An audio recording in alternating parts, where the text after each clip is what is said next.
I'm Seth Rogen. Welcome to HFC's fifth annual Comedy for Caregivers panel. It's an honor to be back. They haven't canceled us yet.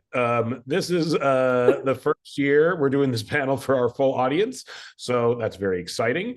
And as everyone here, I'm sure, can attest to, caregiving can be very hard, and comedy can help cut through the stress and sadness and absurdity of it all.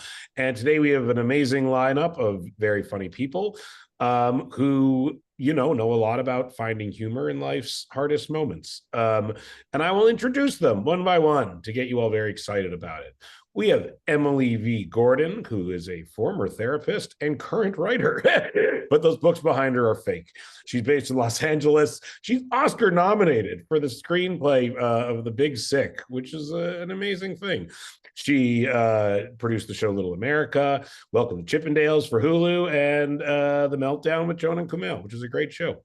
We also have Gillian Jacobs, actor, director, best known for Love on Netflix, produced by my very old friend Judd Apatow. She was on Community, which was a great show, and on Girls, another great show. She's on Fear Street, all sorts of stuff like that. Come Play. I Used to Go Here. You can stop. You can stop. I want to keep going. Ben Foster, he's an interesting guy. You worked with him on that. Anyway, I just want to talk to them about the things they've been working on more than anything. We have another amazing guest, Angela Johnson Reyes, one of the most successful stand-up comedians, 6 comedy specials, which is insane. Her most recent special, Say I Won't, was on YouTube. It has over 7 million views, which is a lot. She has been on The Shield, Ugly Betty, Curb Your Enthusiasm. She has an 8-episode to-be original series, My Crazy Kinks. Is that how I would say that, I would imagine? And overall, a very funny and wonderful person. We also have Ron Funches.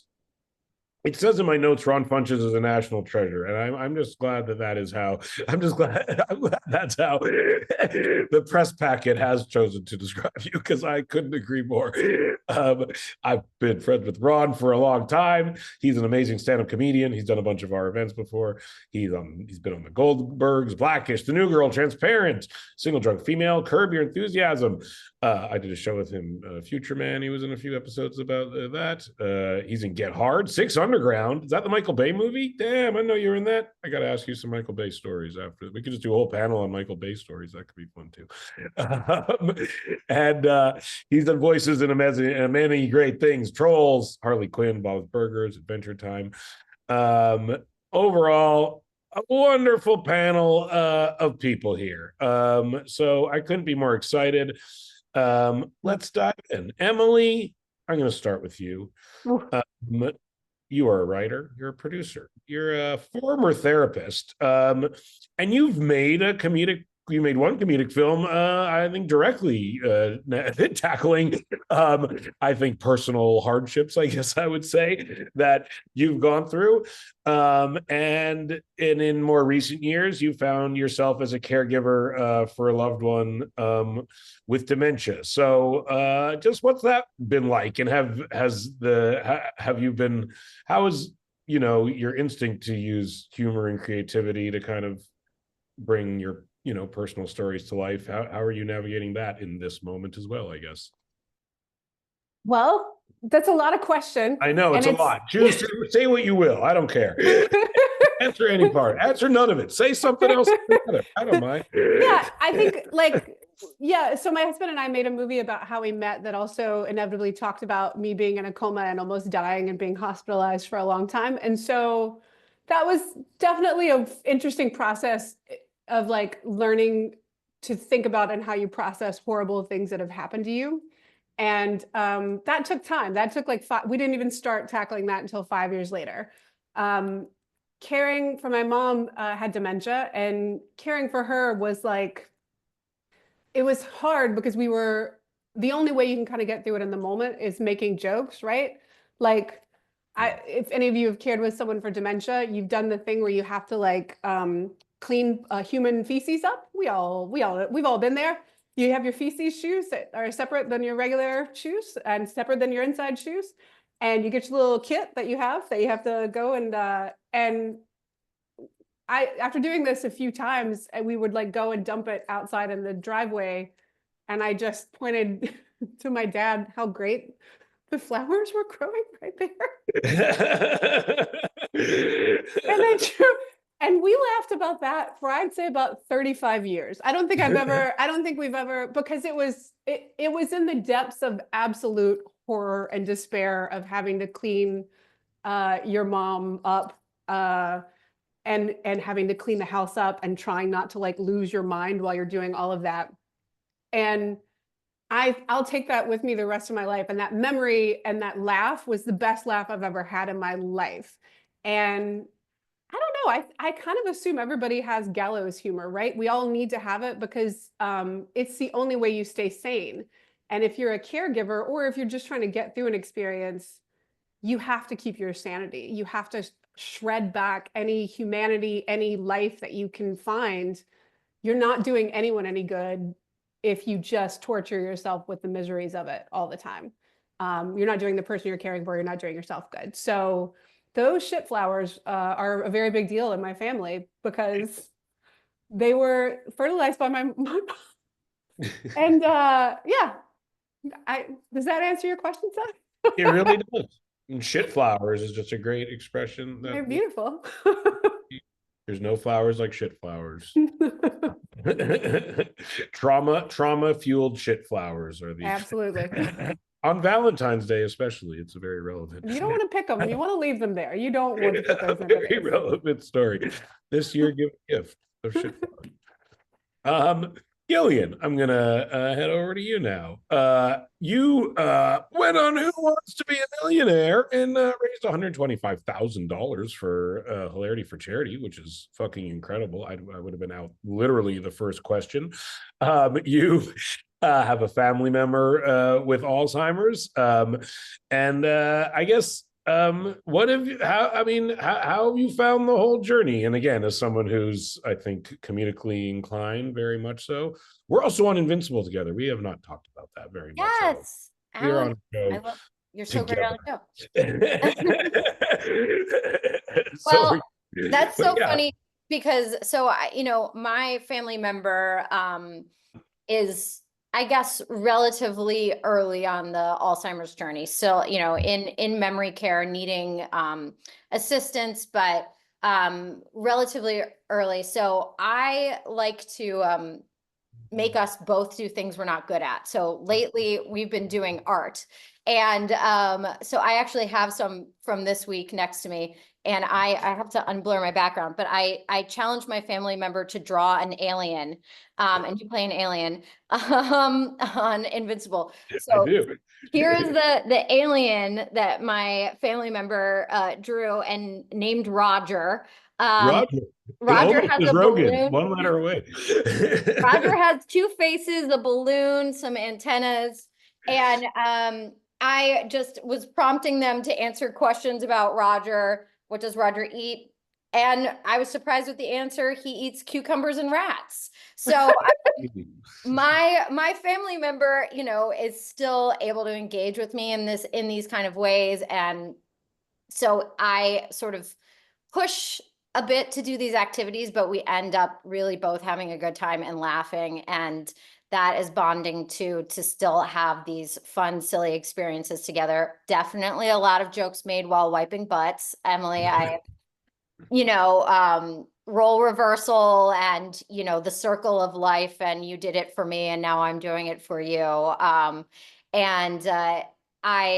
I just keep trying to think of silly, stupid things. I've been making a playlist on my phone. Every time I hear them sing along to a song where I know they know the lyrics, I add it to this playlist so I can kind of prompt that and make them dance with me, even though we're both really bad at dancing. And I think it's, just my instinct naturally to try and still keep laughing throughout all of this. And there's also the tedium sometimes, when someone is going through this journey, that there's a lot of times just sitting in a room, and if I'm bored, I know they're bored. So I just keep trying to find ways to keep us laughing and do new and different things together to engage both of us. And like also old family jokes are still there. So I can go back to things from childhood, things from their childhood that they've told me about.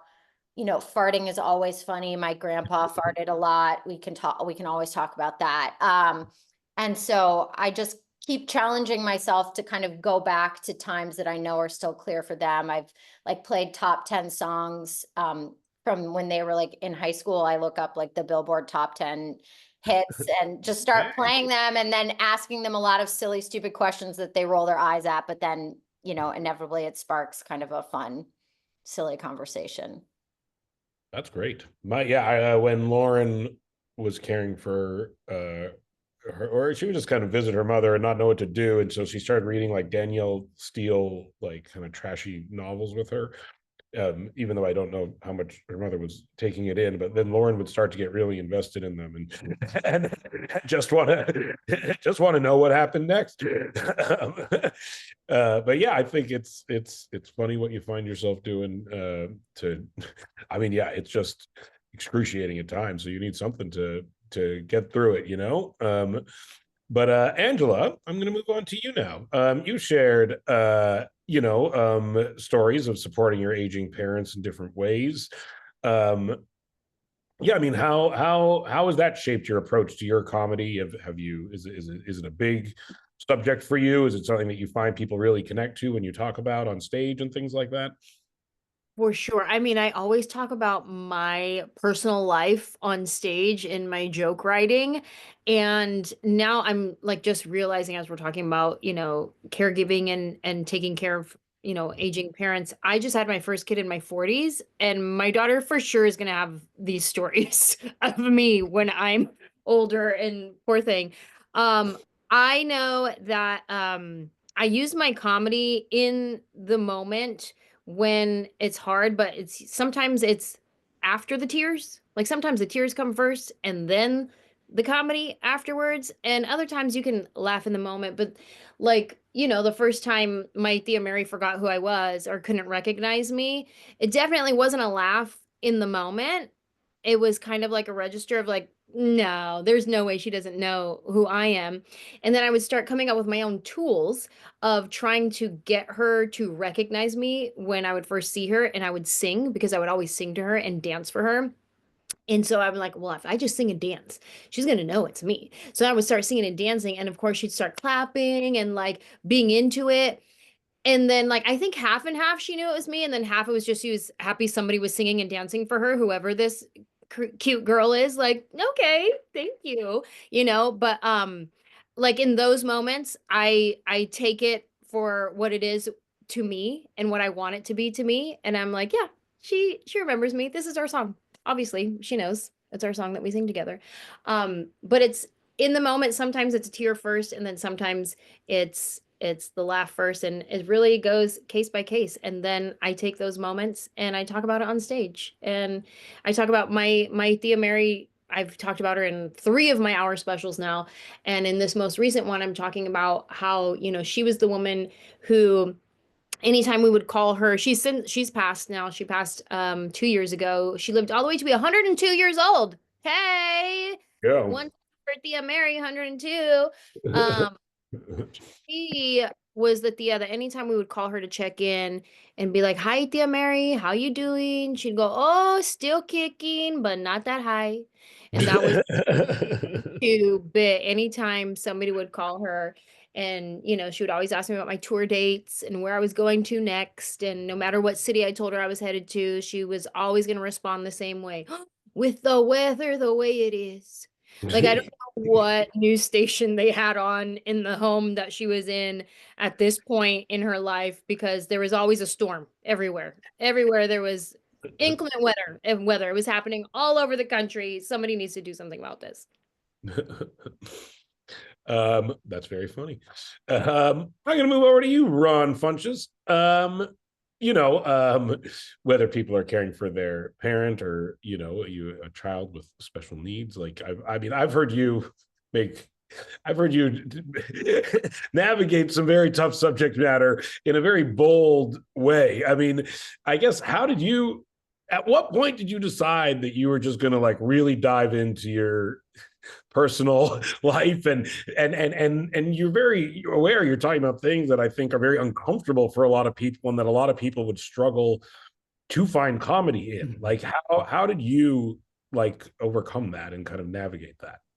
I mean, I think like a lot of people here, I just talk about and I work with my life and my art and what I try to put out. And when I started comedy, I learned quickly that it wasn't just coming up with a new joke every time you got on stage, that you had to craft things and work on things. And always prefer to talk about things that I love and truly care about. So I knew at a early time that that was going to include talking about my son. And it was something I was a bit apprehensive of at first, but the more I did, the more I saw people would connect to it. I would get messages from caregivers or people who had autism in their family or from autistic people themselves. And one of the main things I would always hear it was like, thank you for talking about it in a realistic manner that isn't just about like getting pity or looking at it as a sad state of affairs, but as just a regular part of life. I look at my son as this is just a part of his character sheet. He has many other things about him that are outside of just him having autism. And so I just like to talk about what makes me happy and what makes me truly feel affected. And in a lot of ways, I am not aware that these are subjects that people can consider dark or heavy. I remember working on projects about myself and writing and turning in and getting notes and people being like, this is very dark. And I was just like, it was just my life. It turned out okay. Like we're doing well. And I think it's so easy to like, especially in the beginning, of course, you have the phase where you're mostly grieving expectations and you're grieving your own ideals, but to like dig in and live in what is real and what is authentic, you find so much humor and so much beauty in it all the time. My son has brought the most joy in my life and the funniest situations that have come from here. And so, we all wipe the butt. Too late. I've been in the middle of a date and had my, 13 or 14-year-old son be like, Daddy, come wipe my butt. And it's just like, well, I guess the mood has changed. And so these things are funny and beautiful. And I think the more you accept them, the less isolated you feel. I think just being on this panel already, just talking and hearing people, even though we all have different circumstances, you feel more, connected to the people. And I think sharing your stories and laughing about that is, it's as old as time and is what draws us all together. For sure. Have any of you ever had someone tell you like you shouldn't make light of this kind of thing? Is that a thing? Have you had people coming at you, Emily, also? Well, I'm not a comedian, so I don't talk about stuff on stage. I think obviously people love to tell comedians what they shouldn't talk about on stage. So that's a different vibe. But I do think I've definitely had people who've been like, oh, you're just like, you're not taking this seriously. Like you're not. And it's like, I couldn't be taking this more seriously. That's like, you have no idea how seriously I'm taking this. But I also know I knew I was going to have time to grieve later. Right? Yeah. Like, why am I grieving now when I can still ask my mom about sex and her sex life when she doesn't have the filter anymore and will just tell me everything? That's not a grieving time. That's good time. That's like, why am I not soaking up her telling me that I'm pretty, which she didn't do a lot of in her. Why am I not soaking that up? I'm going to have plenty of time to grieve. And so like we'd be in public and she would kind of do, she would do things that were unfiltered and weird. And I loved it because I was like a goth teenager who embarrassed the shit out of her in public for years. And this was her turn to pay me back, was that we were going to be in public. She was going to absolutely do something embarrassing. And I was going to have a great time and go with it because why wouldn't I? That's my job. It's like, and if you say a single word to her, oh, I will stomp you. I will stomp you into the ground. So like, that's my interaction of like, if I'm dancing with my mom in a coffee shop, which I have done several times, don't give me an eyeball. I will let you know that we're doing this, and I will make you feel terrible about making me feel bad about it. But, Yeah. add on to just something you're saying, Yeah, yeah, Emily. I yeah. think that's one of the main gifts that I've gotten from being a caregiver is just that you do get this sense of freedom and these new things to be able to do things in public. You know, my son would always stim out in public and to like learn to get over that and just embrace it and not care if people are looking at you has helped me in my life. It helped me in my comedy. It helped me all the way around. I think it's one of the main gifts you get is to learn to just not care about what people think of you and see of you in public.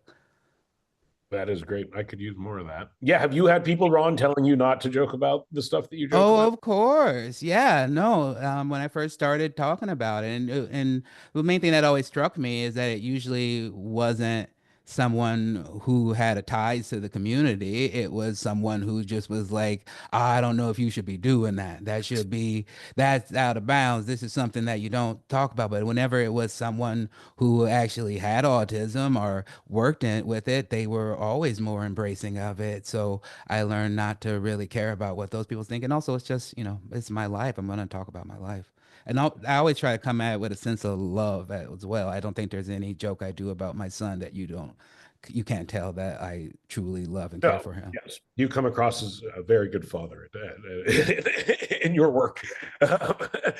How does it, I guess, like, yeah, I mean, like, even right now, like, I've seen, you know, Lauren talks about this stuff publicly a lot, and it kind of makes her like I don't think dumping ground is the right word, No, but it sort is. of It is the like right word. It is in some ways. Yes.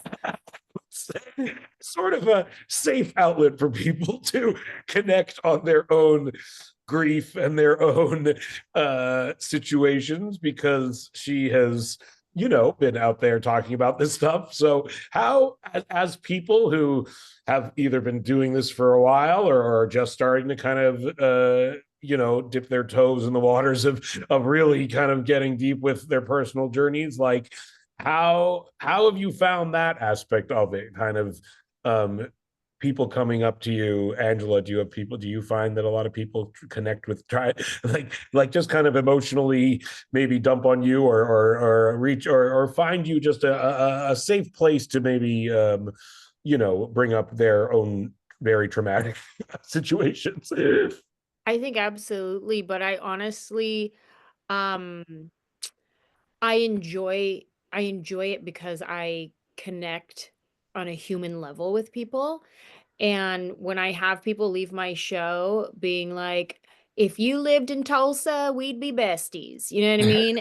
I'm like, anytime I get a comment like that, I know I've connected with someone on a human level. And my whole act is about my life and my trauma through my lenses, or whatever it may be. And I'm like, okay, we connected on something here. And obviously there's a boundary to it, because I don't want to say like, everyone please come let me carry the weight of all of your burdens as well as my own anxieties. Definitely not that, but there's that sense of I can feel safe looking at you being like, me too, girl, me too. And then that's all we needed. That was our hug. That was our moment. Girl, I see you. Me too, girl. You know what I mean? Yeah, that's really nice. Maybe you don't say me too, girl all the time, but you know what I mean. I've heard him say it. I've heard him say it a lot. It's kind of my tagline. I'm trying to trademark it, but yeah, it's pretty good. Yeah, do you think yeah, I mean, like, do you feel like any of you have ever gone too, like, is there a joke you've been trying to make but can't, or or something you wish you could tackle kind of creatively, but is just maybe like the way into the specific traumatic element that you're trying to? I remember when I did stat, and even still in my writing, I have like these ideas that I'm always like, I wish I could express this, but I don't know if I'm comedically capable of overcoming that mountain. You know what I mean? Yeah, absolutely. Yeah. No, there's always a few things. I think it's just it makes me want to push myself to get better at explaining myself. And Yeah. I think also it comes with time and having people learn me and know me a little bit more. Sometimes I will jump into a story that's a bit personal from the top. And, in general, my stories about my son, I kind of save them for when I'm doing an hour. Like if I'm doing just like 10 minutes at the comedy store or whatever, it's kind of weird. It's like, you know, coming in and introducing yourself at a party and just being like, "Hi, I'm Ron. My son has autism," you know? So you gotta have to like lean That is how into you it. introduce yourself at parties. I do. It Yeah. really opens up people. But I think overall, like it just pushes me to learn to be more authentic and learn to explain myself better. But you know, some things are also just for you. Yeah, that's actually a good question someone in the chat has had that I think is a good question. Is the person, Catherine, wrote, I'd love to know how, as performers, you find the right boundary between laughing and sharing too much and slash maybe exposing a family member. This woman had trouble with this, writing about my dad and my podcast. Tricky to leave them with dignity when nothing about this is dignified. And that's something I saw Lauren for sure navigate, even as we started this charity. Like there was a real, how much do we talk about this, what, where, and you know, her mother like didn't want people to know that she had dementia, and there was a point where Lauren was just like, I think I have to talk about this. Like it's not just happening to her, you know what I mean? It's happening to a lot of people. So I don't know if I can like deny my person as being like a storyteller who shares you know, in favor of like hypothetically maybe like alleviating someone's feelings of exposure, even when it might be hard to calculate like how aware they are that that's even happening at any given moment. Yeah, if is that something that any of you have navigated? Yeah. Yeah, that's something I think I'm currently in this moment grappling with, because this is really my first time ever talking about this in any way publicly. Even when I did Who Wants to Be a Millionaire and chose Hilarity for charity as a charity, I didn't really talk too much about my own personal reasons for doing so. And so, yeah, I'd say on the shyer end of actor, public person in terms of like You're still here. I'm still here. But I recognize that I can't relate as much to talking about it on stage in that, but I will say that I feel like I'm having deeper, better connections with people in my day-to-day life when I'm more open about what's going on. And whether it's somebody who surprises me that they're going through a similar experience, or somebody who just becomes more vulnerable or real with me in the conversation because I'm sharing something that's difficult and personal and real, I'm finding myself having better, deeper conversations with people. And yeah, it's always a fine line of respecting the person's privacy, but also knowing that I feel so less alone when people share, and anything useful and helpful that anyone has told me, I'm so grateful for.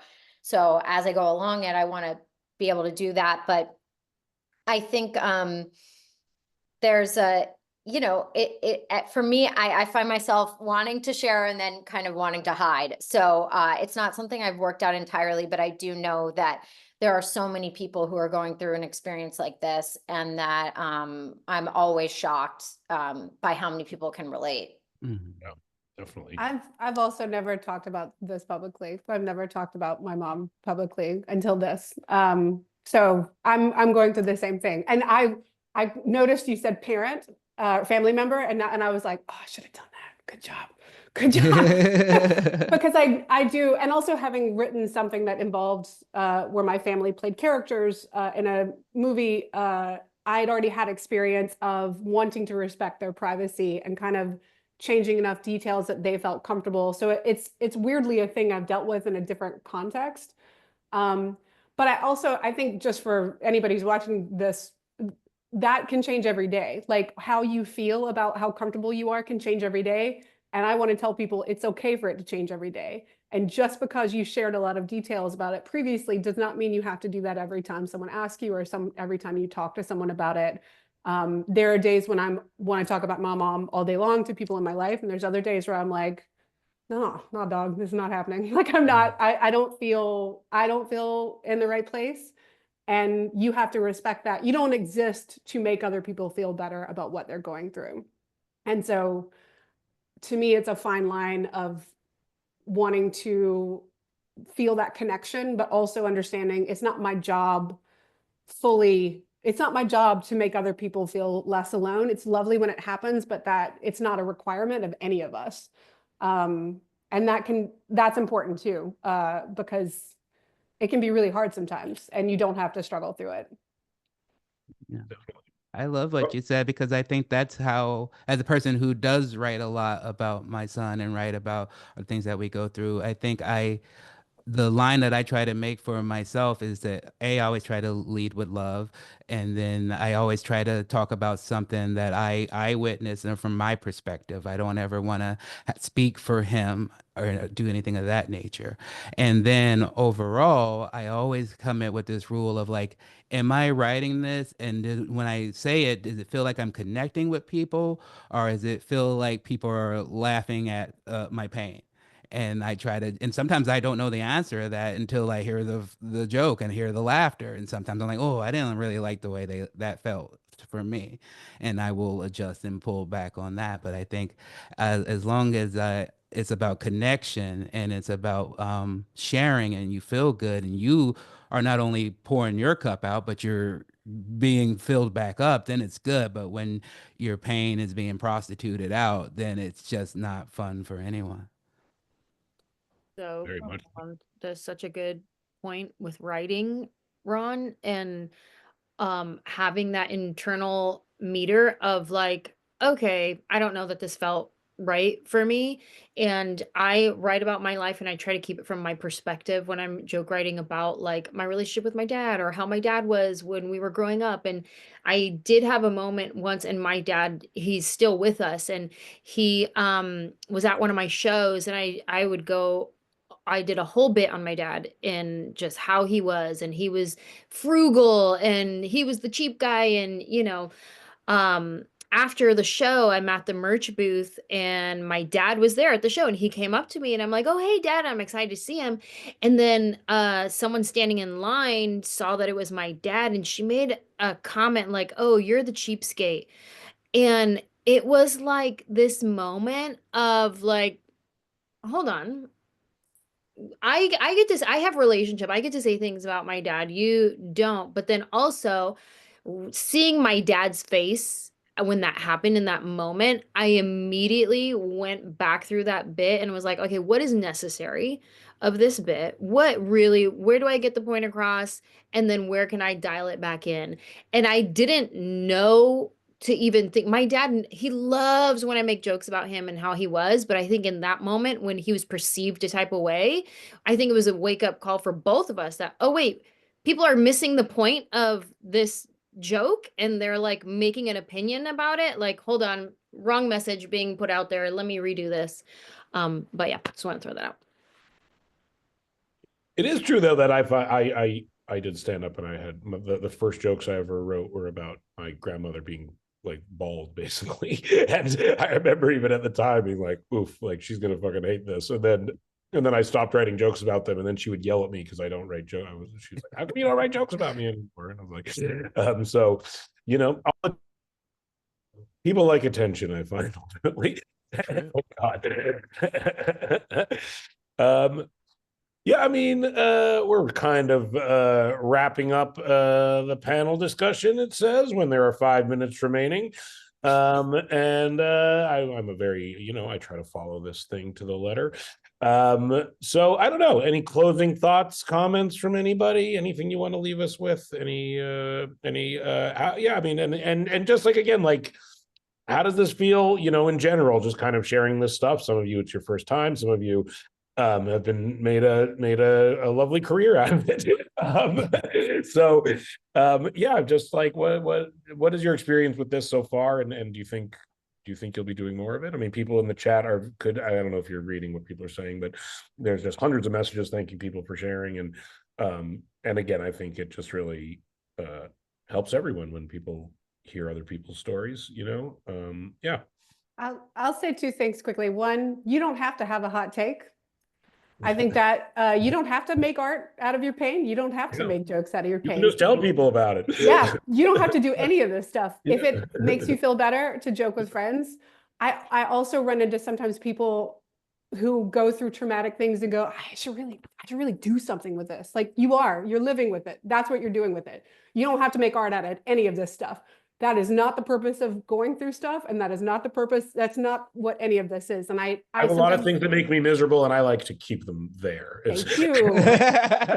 I think sometimes people are doubly traumatized because then they feel like there's a pressure to make something important and long lasting out of the pain. You surviving your pain is enough. You experiencing your pain is enough. You don't have to make anything out of it. And I just think that's incredibly important to drive home, because I've seen that torture people. And also, I think my mom would have wanted me to do this. So I'm happy that I'm happy I'm doing it for her. So that's how that feels. I think she would have been very proud of me and would have watched it and been confused by it.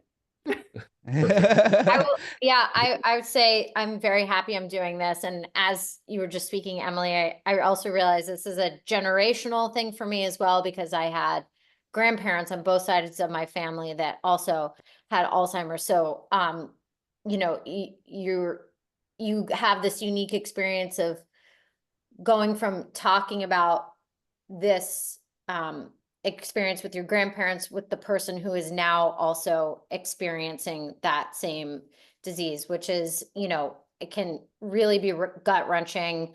And, you know, sometimes I'm making a joke so I don't start crying because I don't want to upset the person, is also a thing I've found. I don't know if that's a closing statement, but I'm, you know, sometimes feel like I have to protect that person. And Emily, you probably have great insight into why I don't need to worry so much about this. But I also feel like sometimes I'm making jokes because the person's asking me why I'm upset, and I don't want to say that I'm upset about what's going on with them because they're not really aware of it. But one other fun thing that I did was I scanned my family member's baby book and was showing them on my phone. And that was also prompting stories and recollections. And things that I saw were written in the baby book as favorite pieces of music from when they were like a toddler. I then also played on the phone. So I try and connect back, and I'm sure, Emily, you have something wise to say about my ramblings. Look at all those books. She must. No one that well read can't have a follow-up. No, that was perfect, Gillian. Angela, Ron, anything you'd like to leave us with? Sure. Yeah, I would just say that tag on to what Emily's saying. You absolutely don't have to make art with your pain. I think a lot of what we're talking about is about just connecting with people so that you're able to share. And I think that can a lot of times be the start of the conversation. For me, I think it then can lead to conversations about learning how to get resources. I mean, when you're a caregiver, you're truly giving up a part of yourself, and it becomes a big part of your life. And I think for you know, some of us, we don't know about the resources that are available, or even if you do, navigating that, it can be very difficult and frustrating. And so I think having someone to talk about that, I'm currently just going through the process of having my son conserved, and talking a little bit about that more on stage, and talking about the process that has led to me talking to other people and helping them go through that process. So I think just not necessarily worrying about making big art out of it, but like not being scared to share parts of yourself, because sometimes that can help lead you down paths that you didn't know, or resources that can help you that you didn't know about. Amazing. Yeah, I would just add congrats to everybody who is joining this chat today, whether this is your first time or you were here last time. But this is a big deal, what you're doing with this, finding your tribe, your community, and people who can say, yeah, me too, girl, I see you, same. And even just having that on this digital platform, I'm sure is very helpful. And so congrats to all of you for showing up. Thank you so much. Look at that. We did it, guys. It happened. It went great. To all of the people watching this, you may head back to the lobby and then choose the next event that you would like to participate in. And to our panelists, Emily, Gillian, Angela, Ron, thank you so much. This was perfect. I couldn't appreciate it more. I hope to see you all in real life at some point soon.